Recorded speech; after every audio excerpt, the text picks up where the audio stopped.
જય હિન્દ મિત્રો, આજના વિડીયોમાં આપણે ગુજરાતના પર્વતો વિશે ટોપ 50 એમસીક્યુ જોઈશું, જે આવનાર આ બધી પરીક્ષાઓ માટે મોસ્ટ આઈએમપી રહેશે. છેલ્લે તમારી ટેસ્ટ લેવામાં આવે છે, તો વિડીયો વ્યવસ્થિત જુઓ, પૂરો જુઓ અને ટેસ્ટ આપી તમે તમારું નોલેજ પણ ચેક કરી શકો છો. એ સિવાય ફ્રીમાં આની પીડીએફ પણ તમને પ્રોવાઈડ કરાવવામાં આવે છે. કઈ રીતે મળશે તે પણ આપણે આગળ જોઈશું. તો જોઈએ ખૂબ જ અગત્યનો આ વિડીયો. ગુજરાતનો સૌથી ઊંચો પર્વત કયો છે? ગિરનાર પર્વત છે. ગિરનાર પર્વત કયા જિલ્લામાં આવેલો છે? જુનાગઢ જિલ્લામાં. ગિરનાર પર્વતની સૌથી ઊંચી ટોચ કઈ છે, એટલે કે સૌથી ઊંચું શિખર? ગોરખનાથ શિખર છે. જૈન ધર્મનું મહત્વપૂર્ણ તીર્થધામ શેત્રુંજ્ય પર્વત કયા જિલ્લામાં આવેલું છે? ભાવનગર જિલ્લામાં આવેલ છે શેત્રુંજ્ય પર્વત અને તેનું પાલીતાણા, જે જૈન ધર્મનું મહત્વપૂર્ણ તીર્થધામ છે. પાવાગઢ પર્વત કયા જિલ્લામાં આવેલો છે? પંચમહાલ જિલ્લામાં. પંચમહાલ જિલ્લામાં આવેલ પાવાગઢ પર્વત કયા માતાજીના મંદિર માટે જાણીતો છે? મહાકાળી માતા માટે જાણીતો છે. અંબાજી માતાનું મંદિર કયા પર્વત પર આવેલું છે? આરાસુર પર્વત પર. આરાસુર પર્વતમાળા કયા જિલ્લામાં આવેલી છે? બનાસકાંઠા જિલ્લામાં. ચોટીલા ડુંગર કયા જિલ્લામાં આવેલો છે? સુરેન્દ્રનગર જિલ્લામાં. ભવાઈના પ્રણેતા અસાયત ઠાકરનું નામ કયા પર્વત સાથે સંકળાયેલું છે? ચોટીલા પર્વત સાથે. ગુજરાતમાં સૌથી વધુ વરસાદ કયા પર્વતો પર પડે છે? ડાંગના પર્વતો પર પડે છે. ડાંગ જિલ્લામાં આવેલું એકમાત્ર હિલ સ્ટેશન કયું છે? સાપુતારા છે, ગુજરાતનું એકમાત્ર હિલ સ્ટેશન. કચ્છના પર્વતોને મુખ્યત્વે કેટલા ભાગમાં વહેંચવામાં આવે છે? 3 ભાગમાં. કચ્છનો સૌથી ઊંચો ડુંગર કયો છે? કાળો ડુંગર છે. કાળો ડુંગર કયા જિલ્લામાં આવેલો છે? કચ્છ જિલ્લામાં.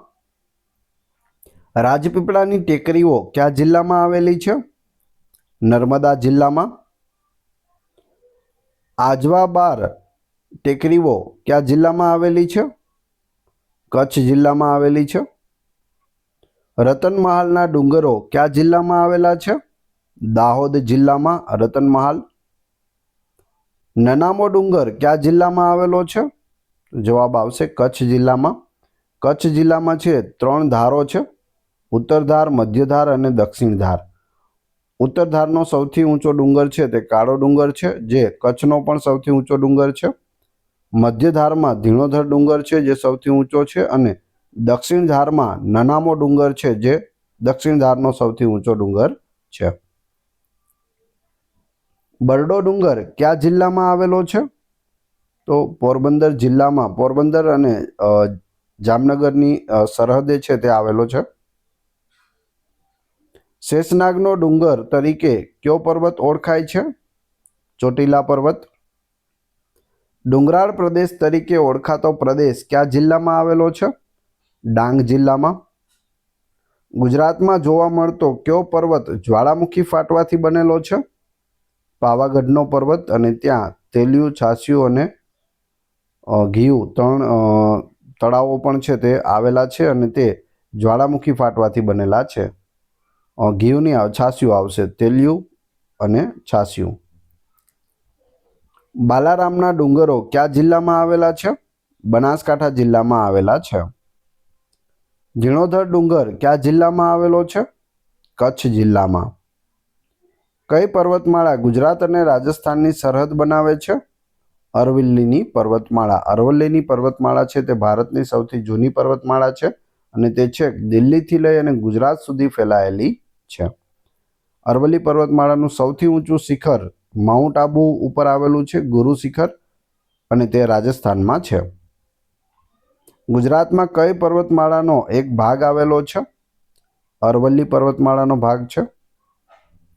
ગુજરાતની કઈ નદી પૂર્વ તરફ વહે છે? નર્મદા નદી.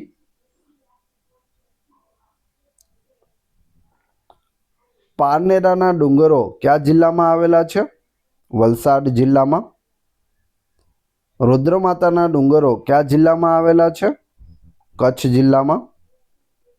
ગીરની ટેકરીઓ કયા જિલ્લામાં આવેલી છે?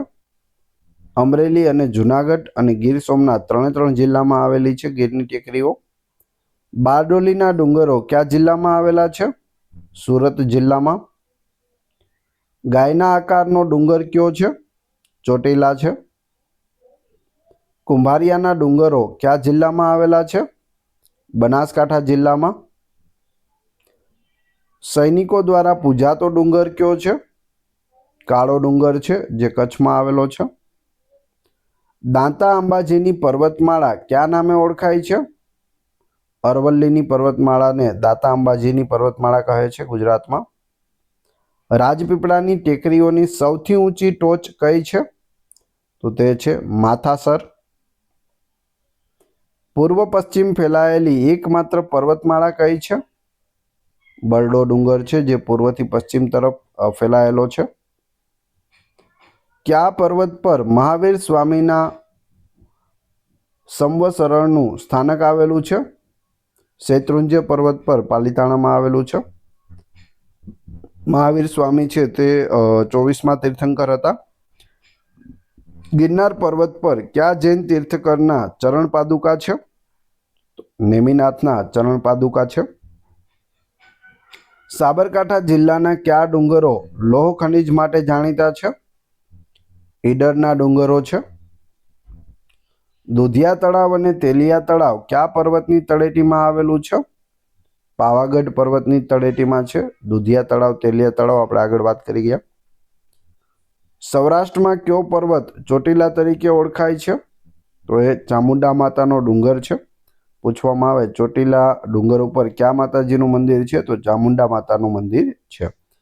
અથવા ચામુંડા માતાનો ડુંગર એટલે કયો? તો ચોટીલા. ગુજરાતના કયા ડુંગર પર ઔષધીય વનસ્પતિઓ મોટા પ્રમાણમાં મળે છે? બરડા ડુંગર ઉપર. કઈ પર્વતમાળા વિંધ્ય પર્વતમાળાનો એક ભાગ છે? રતનમહાલના ડુંગરો. ગીરના જંગલો કયા પર્વતની ટેકરીઓ પર આવેલા છે? ગીરની ટેકરીઓ પર. કઈ પર્વતમાળા વાંસના જંગલો માટે જાણીતી છે? રાજપીપળાની ટેકરીઓમાં વાંસના જંગલો જોવા મળે છે. ગુજરાતના કયા પર્વત પર જૈન અને હિન્દુ બંને ધર્મના મંદિરો આવેલા છે? તો ગિરનાર અને શેત્રુંજય પર્વત બંને પર જૈન અને હિન્દુ મંદિરો આવેલા છે. કયા ડુંગર પર હિંગળાજ માતાનું મંદિર આવેલું છે? ઝીણોધર ડુંગર પર આવેલું છે કચ્છમાં. ગુજરાતનો સૌથી પ્રાચીન પર્વત કયો છે? ગિરનાર છે અને ગુજરાતનો સૌથી ઊંચો પણ ગિરનાર જ છે.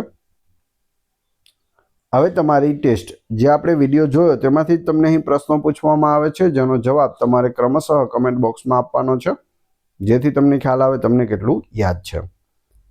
એ પછી આની PDF કઈ રીતે મળશે તે પણ આપણે જોઈશું. વિડીયો પસંદ આવી રહ્યો હોય તો લાઇક, કોમેન્ટ, શેર અને સબસ્ક્રાઇબ કરવાનું ના ભૂલશો. આ ચેનલ ઉપર ઘણા બધા વિડીયો અવેલેબલ છે. તમે ચેનલના નામ ઉપર ક્લિક કરી વિડીયોમાં જશો તો ત્યાં તમને બધા જ લેટેસ્ટ વિડીયો મળી જશે, જે તમે જોઈ શકો છો. ટેસ્ટમાં પ્રથમ પ્રશ્ન છે, ગુજરાતનો સૌથી ઊંચો પર્વત કયો છે? બીજો પ્રશ્ન, ચોટીલા ડુંગર કયા જિલ્લામાં આવેલો છે? બંનેના જવાબ ક્રમશઃ કમેન્ટ બોક્સમાં આપી દેજો. આ વિડીયોની ફ્રી PDF આપને ટેલિગ્રામ અને વોટ્સઅપ ગ્રુપ બંનેમાં મળી જશે. એની લિંક ડિસ્ક્રિપ્શનમાં આપેલી છે. આશા રાખું છું આવનાર બધી પરીક્ષા માટે આ વિડીયો તમને ખૂબ જ ઉપયોગી થશે. મળીએ છીએ નવા વિડીયોમાં. જય હિન્દ, જય ભારત.